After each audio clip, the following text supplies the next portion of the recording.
أعوذ بالله من الشيطان الرجيم بسم الله الرحمن الرحيم إنا أعطيناك الكوثر فصل لربك وانحر إن شانئك هو الأبتر وصلی اللہ علی النبی الکریم۔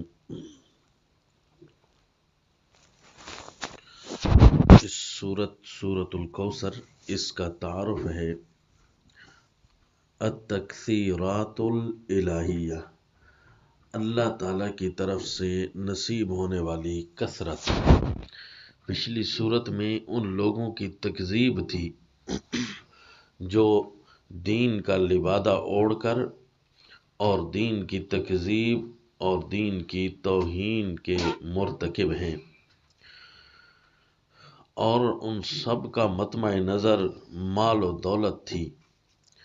مال و دولت کسی کو دینا نہیں، یا مال و دولت میں عام برتنے والی چیز کو روکے رکھنا، یا یتیموں اور مسکینوں کے حقوق میں کمی کرنا، تو ان کے دین کی تکذیب کی گئی۔ جبکہ تکثیر یعنی کثرت کیسے حاصل ہوگی، وہ اس صورت میں اشارہ کیا، التکثیر للمصلی النحیر، کہ تکثیر ان کے لیے ہے کہ جو عبادت میں اول نمبر آئیں۔ عبادت دو قسم کی ہوتی ہے، ایک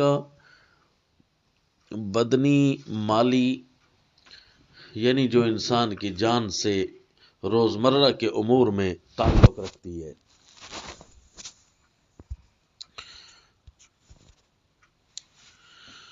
جو عبادات مالی بدنی ہیں وہ انسان کے عادی اور روزمرہ کے امور میں سے ہیں، اور کچھ عبادات ایسی ہیں جو قربانی مانگتی ہیں، چاہے جسم کی قربانی ہو چاہے مال کی قربانی ہو۔ تو ایک کا ذکر فصلی میں آیا اور دوسرے کا ذکر ونحر میں آیا۔ یا سارے عبادات بدنیہ فصلی میں ہیں اور سارے عبادات مالیہ وہ ونحر میں ہیں۔ تو فرمایا کثرت ایسے لوگوں کے لیے ہے کہ جو عبادات میں، ہر طرح کی عبادات میں خیر ہی خیر حاصل کرتے ہیں، اور جب بھی زوال آئے گا کثرت کے اندر، یعنی اللہ کثرت سے قلت میں بدلیں گے، تو سب سے پہلی وجہ اس کی عبادت ہوگی، کیونکہ مقاصد انسان زندگی گزارنا نہیں، سانس گل لینا نہیں، بلکہ مقاصد انسان زمین پر عبادت کرنا ہے۔ تو یہ صبح سے لے کر شام تک اپنی عبادت میں متفکر رہے، تو پھر اس کے لیے وہ کثرت جو اللہ نے بنائی ہے تکوینی طور پر، یعنی اس میں ملے گی وہ کثرت ہر اعتبار سے، عزت کے اندر کثرت، مال کے اندر کثرت، عیال کے اندر برکت، غرض ہر اس چیز میں برکت اور کثرت جس میں اس کو فائدہ حاصل ہو۔ تو فرمایا انا اعطیناک الکوثر، رسول اللہ صلی اللہ علیہ وسلم کو بھی خیر کثیر عطا ہوئی۔ تو خیر کثیر میں ہر عبادت میں پہلا نمبر آنے والے، ہر چیز میں فائدہ، غرض کہ اگر کوئی تکلیف آتی، آزمائش آتی، تو اس کے اندر بھی خیر ہی خیر اللہ جمع فرما دیتے۔